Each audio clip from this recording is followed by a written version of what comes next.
सोनामुखी, हरड़, मुलेठी जैसी अनेक जड़ी बूटियां और हजारों वर्षों का प्राचीन आयुर्वेदिक ज्ञान इस एक बोतल में समाया हुआ है। कायम टैबलेट, आपकी खुशियों का साथी। पाकिस्तान की राजनीति में एक बड़े बदलाव या यूं कहिए कि भयंकर बवाल मचता हुआ दिख रहा है। कल ही वहां एक ऐतिहासिक फैसला हुआ। फैसला, फील्ड मार्शल आसिम मुनीर को पाकिस्तान का पहला चीफ ऑफ डिफेंस फोर्सेस यानी सीडीएफ बना दिया गया। साथ ही चीफ ऑफ आर्मी स्टाफ यानी कि सीओएएस भी वो बने रहेंगे। मतलब अब तीनों सेनाओं यानी कि आर्मी, नेवी और एयरफोर्स का चीफ एक ही शख्स होगा, जिसका कार्यकाल भी सीधे 5 साल बढ़ गया। राष्ट्रपति ने इसकी मंजूरी दी, लेकिन समरी प्रधानमंत्री शहबाज शरीफ ने खुद ही भेजी थी। ये सब 27वें संवैधानिक संशोधन के तहत हुआ, जिसने सेना को और भी मजबूत बना दिया। वही सेना जो पाकिस्तान पर अपनी हुकूमत चलाती है। परेशानी ये नहीं है कि मुनीर पाकिस्तान का सीडीएफ बन गया, बल्कि परेशानी ये है कि इससे शहबाज शरीफ की तकलीफ बढ़ने वाली है। दरअसल आसिम मुनीर का ये प्रमोशन कोई छोटी बात नहीं। पहले पाकिस्तान में सेना प्रमुखों का रिटायरमेंट 3 साल बाद होता था, लेकिन अब सीडीएफ का पद आजीवन जैसा हो गया है। बिल्कुल सही सुन रहे हैं आप। और इस संशोधन ने प्रधानमंत्री शहबाज शरीफ की कई पुरानी शक्तियां छीन ली और बागडोर सेना के हाथ में सौंप दी। शहबाज शरीफ अब सिर्फ औपचारिक भूमिका निभा सकेंगे, यानी मुंह देखते रहेंगे। जानकारों का कहना है कि मुनीर अपनी ताकत दिखाने के लिए भारत के साथ तनाव भी बढ़ा सकते हैं। अब हम आपको वो तकलीफें बताते हैं जिससे शहबाज शरीफ जूझने वाले हैं।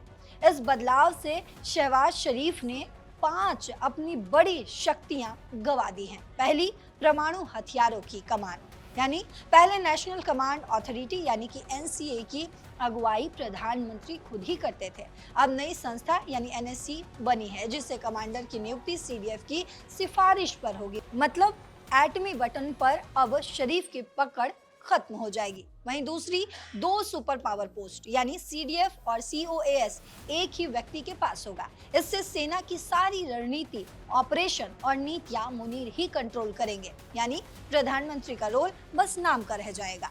वहीं तीसरी अगर बात करें तो उप सेना प्रमुखों की नियुक्ति।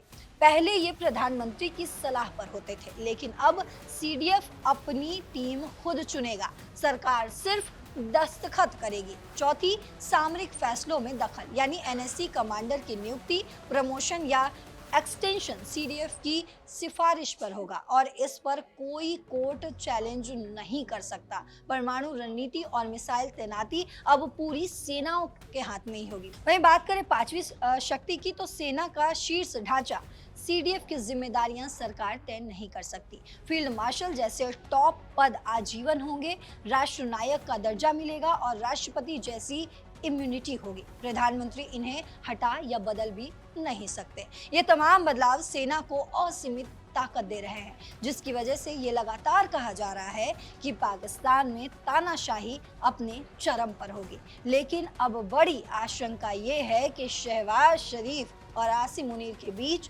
तकरार लगातार होगी, क्योंकि इमोशन में बहकर शरीफ ने मुनीर को सीडीएस का पद तो जरूर दे दिया, लेकिन जब उसकी अपनी ताकत खत्म हो जाएगी या उसके बराबर नहीं होगी, तब शुरू होगी तकरार। पाकिस्तान और पाकिस्तान के आवाम के लिए ये मुश्किलें बढ़ा सकती है। तो अब पाकिस्तान में सेना का राज पहले से भी ज्यादा बढ़ जाएगा। आसिम मुनीर का उदय शहबाज शरीफ के लिए बड़ा झटका साबित हो सकता है। क्या लगता है आपको, पाकिस्तान के अंदर इस आ रही आफत से पाकिस्तानी और वहाँ की सरकार कैसे डील करेगी? आपको जो भी लगता हो कमेंट बॉक्स में जरूर बताते जाइएगा। फिलहाल इस खबर में इतना ही। देश और दुनिया की तमाम खबरों के लिए देखते रहिए दैनिक जागरण। नमस्कार।